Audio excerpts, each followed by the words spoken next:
53세 김성환 부장은 20년 넘게 몸담았던 회사에서 갑작스러운 명예퇴직 통보를 받고 깊은 상실감에 빠진다. 아내의 등짝 스매싱과 대학생 아들의 아빠 이제 뭐해? 라는 현실적인 질문은 그의 마음을 더욱 짓누른다. 매일 밤 술로 방황하던 그에게 TV 뉴스는 충격적인 소식을 전한다. 심각한 인구 절벽으로 병력 유지가 불가능해진 국가가 중장년층 재입대 특별법을 시행한다는 것. 병역 의무를 마친 베이비붐 세대에게 어느 정도 안정적인 급여와 퇴사 또는 기타 사정으로 나온 후에도 안정적인 일자리를 제공한다는 조건이었다. 처음에는 내가 미쳤다고 군대를 다시 가라며 코웃음치지만 재취업 시장의 냉혹한 현실에 부딪혀 수십 통의 이력서만 반려되자 김 부장은 결국 재입대를 결심한다. 난생 처음 입어보는 디지털 군복을 어색하게 걸치고 훈련소 정문에 들어선 김 부장. 그곳에는 자신처럼 어딘가 주눅든 중장년층 남자들과 드문드문 보이는 중년의 여성들이 모여 있었다. 특히 젊은 시절 해병대임을 늘 강조하는 오달봉 예비역 병장과의 첫 만남은 그야말로 살벌한 분위기를 자아내며 김 부장은 어이거기 아재, 거수자처럼 어물쩡거리지 말고 빨리빨리 움직여 라는 험한 말과 함께 새로운 군 생활을 시작하게 된다. 훈련소에 입소한 중장년 신병들은 첫날부터 예측 불가능한 지옥을 경험한다. 20대 초반의 젊은 조교 최하사는 대한민국 병영은 달라졌습니다. 나이는 밖에서 드세요. 라는 말을 입에 달고 살며 융통성이라고는 없는 FM 교육을 고수한다. 김 부장의 낡은 몸은 강도 높은 구보와 PT 체조의 매 순간 비명을 지르고 허리 디스크를 앓는 오달봉 씨는 쪼그려 앉기조차 힘들어한다. 중장년 신병들은 과거와는 너무나 달라진 군대 생활, 특히 젊은 병사들과의 일상이 매일 사건의 연속이었다.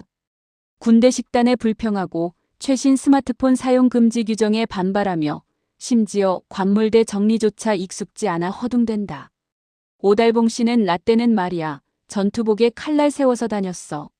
라며 잔소리를 늘어놓지만 정작 본인도 어설픈 동작으로 최 하사에게 꾸중을 듣기 일쑤다. 명문대 교수 출신 박정순 예비역 병장은 군대 시스템의 비효율성을 논리적으로 지적하다가 젊은 조교에게 찍혀 얼차려를 받기도 한다. 김 부장은 이러한 상황 속에서 문득 20대 아들이 자신을 꼰대라고 했던 말이 떠올라 씁쓸한 표정을 짓는다.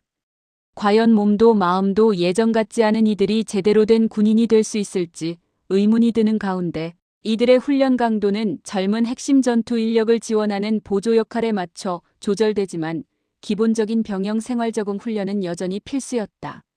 신병 교육대의 훈련 강도는 시니어들에게는 가히 상상을 초월하는 수준이었다. 매일 이어지는 3KM 구보, 젊은 시절에도 버거웠을 완전 군장 행군, 예측 불가능한 각계전투 그리고 심장을 조여오는 화생방 훈련까지. 김 부장은 연이은 훈련에 무릎과 어깨에 극심한 통증을 호소하며 밤잠을 설치기 일쑤였다. 그러나 그는 쓰러질 때마다 오달봉이 툭툭 던지는 겨우 이거 가지고 뻗냐 이 아재야. 일어나. 라는 투박하지만 진심 어린 응원에 다시금 이를 악물고 일어선다. 50대 여성 신병인 이복자 씨는 남자 신병들보다도 더 끈기와 악바리 정신으로 모든 훈련을 소화해내며 주변으로부터 여장부라는 찬사를 듣는다. 특히 가장 공포스러운 화생방 훈련에서는 예전 기억 때문에 극심한 불안감을 느끼던 김 부장을 이복자가 굳건하게 이끌어주며 묘한 동지애를 쌓아간다. 훈련 도중 오달봉 예비역 병장은 무리한 PT 체조로 인해 허리 통증이 악화되어 잠시 입원하게 되고 좌절감에 이 나이에 내가 뭐하는 짓이냐며 눈물을 흘린다. 하지만 김 부장을 비롯한 동기들은 군대는 함께 가는 거야. 넌 아직 할 수 있어. 라며 오 씨에게 진심으로 다독인다. 몸의 한계에 처절하게 부딪히면서도 서로를 의지하고 격려하며 중장년 신병들은 나라는 개인을 넘어 우리라는 공동체 의식을 점점 강하게 배우기 시작한다.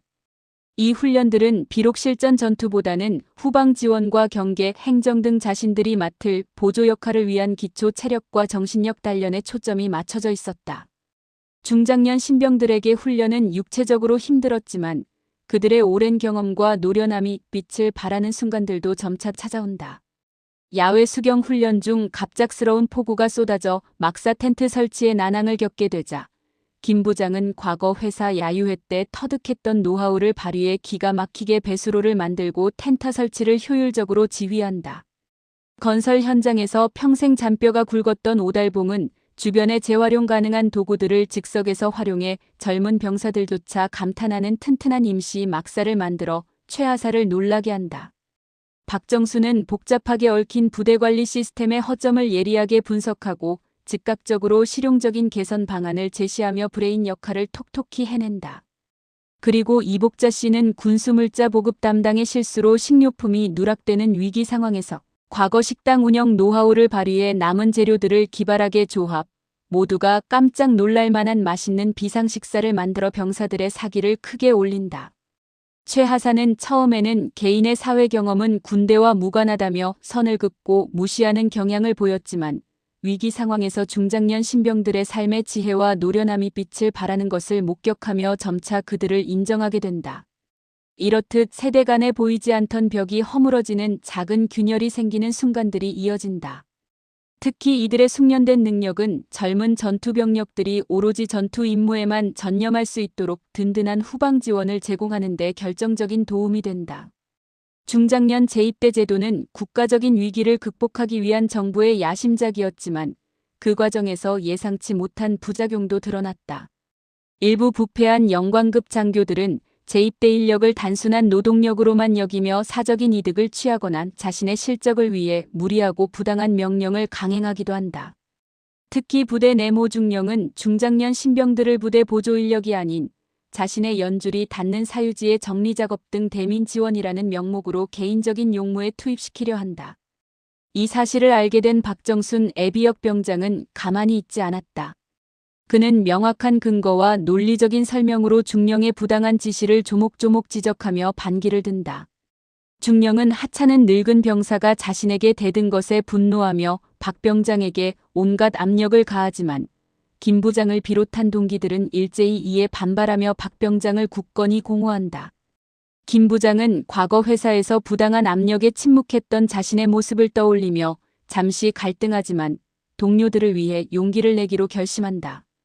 젊은 병사들은 군대라는 특수한 조직 내에서 이러한 부조리에 직접 항의하기 어려운 상황이지만 시니어 병사들은 그간의 사회 경험을 바탕으로 합리적이고 지혜로운 방식으로 대응하며 이는 꼰대로 치부되던 중장년들이 조직 내에서 자신들의 목소리를 내기 시작하는 중요한 계기가 된다. 그들은 후방 지원이라는 본연의 역할을 수행하면서도 겪게 되는 불합리함을 바로잡기 위해 용기 있게 노력한다. 마침내 길고도 고통스러워지던 훈련 기간이 끝나고 중장년 신병들은 각자의 전문성과 적성에 맞춰 자대 배치를 받게 된다. 김 부장은 회사 경력을 살려 행정 보급 담당으로, 오달봉 예비역 병장은 오랜 경험을 바탕으로, 해안경계 근무로, 박정순 병장은 교수 시절의 지식을 활용해 부대 시설 관리 및 보안 관제팀으로, 이복자 씨는 요리 솜씨를 인정받아 취사병으로 배치된다. 이들은 훈련소에서의 혹독한 시간을 함께하며 단순한 재입대자가 아닌 진정한 전우로 거듭났음을 느낀다. 떠나는 중장년 신병들을 향해 젊은 조교 최 하사는 말없이 거수경례를 하며 이제는 존경심이 담긴 눈빛을 보낸다. 김 부장은 이제 자신감 있는 모습으로 새로운 군 생활에 적응하기 위해 노력한다. 하지만 드라마는 여기서 끝이 아니었다. 자대 배치 후 군대 밖 세상에서는 예기치 않은 초유의 사건이 벌어진다. 가상으로 설정된 국가적 규모의 사이버 테러 공격으로 인해 국가 주요 전산망이 마비될 위기에 처하고 군 내부에서는 이를 해결할 만한 전문 인력이 턱없이 부족한 상황에 직면한다. 이 절체절명의 순간 부대 보안 관제를 담당하게 된 박정순 병장은 과거 대학 교수 시절의 네트워크 보안 전문 지식과 분석력을 10분 발휘하여 위기 해결에 결정적인 실마리를 제공한다. 또한 행정 보급 담당인 김 부장은 회사 시절 쌓았던 물류관리 노하우를 바탕으로 복잡하게 얽힌 군수품 체계를 효율적으로 개선하여 신속한 대응을 돕는다. 취사병이 된 이복자 씨는 예상치 못한 재난 상황에 대비하여 효율적인 비상식량 조달 및 배분 계획을 능숙하게 세워 위기 상황에서 장병들의 식량을 책임지는 중요한 역할을 한다. 오달봉 상병 역시 자신이 맡은 해안경계 임무 중 이상 징후를 가장 먼저 포착하여 초기 대응에 결정적인 정보를 제공하는 등 본인의 임무를 통해 국가위기 극복에 혁혁한 공을 세운다. 이 사건을 통해 중장년 제1대자들은 단순히 군인이라는 직책을 넘어 각자의 자리에서 쌓은 깊이 있는 경험과 지혜로 국가위기 극복의 중요한 열쇠가 될 수 있음을 확실하게 보여준다. 그들은 젊은 세대와 긴밀히 협력하며 국가적 위기를 성공적으로 넘어서고 이 과정에서 서로의 가치를 재발견하는 소중한 계기를 마련한다. 젊은 핵심 전투 병력들은 시니어들의 든든한 지원 덕분에 오로지 자신들의 임무에만 집중할 수 있었고, 시니어 병사들의 경험과 지혜가 국방력의 강력한 한 축이 될 수 있음을 명백히 입증하게 된다. 국가적 위기를 함께 극복하고 난 후 김성환 부장은 더 이상 명예퇴직당한 쓸모없는 가장이 아니었다. 그는 국가를 위해 다시 한번 자신의 열정과 경험을 바친 자랑스러운 대한민국의 군인으로 우뚝 섰다. 오달봉 예비역 병장은 그저 툴툴거리는 꼰대가 아니라 후방에서 젊은 세대를 든든하게 지탱하는 어르신 전우가 되어 있었다. 박정순 예비역 병장은 단순한 머리 좋은 교수님이 아닌 위기 속에서 빛을 발하는 엘리트 군인이자 전략가로 인정받았고, 이복자 씨는 강인하고 현명한 전우이자 따뜻한 엄마의 모습으로 모두의 존경을 받는다. 시간이 흘러 그들은 모두 각자의 역할에서 묵묵히 최선을 다하고 있다. 비록 몸은 예전 젊은 시절 같지 않지만 그들의 눈빛에는 젊은이들 못지않은 뜨거운 열정과 깊은 사명감이 가득했다. 그리고 군 생활을 통해 얻은 새로운 삶의 목표와 더불어 함께 고난을 이겨낸 동료들과의 진한 전후에는 그들에게 마지막 전역은 없다는 삶의 지표를 선물했다. 그들은 앞으로도 대한민국을 굳건히 지키는 아재 전우로서 당당하고 멋진 인생 2막을 계속 이어나갈 것이다. 젊은이들이 전방에서 마음껏 활약할 수 있도록 뒤에서 든든하게 받쳐주는 진정한 의미의 지원 병력이자 시대의 숨은 영웅들로 말이다.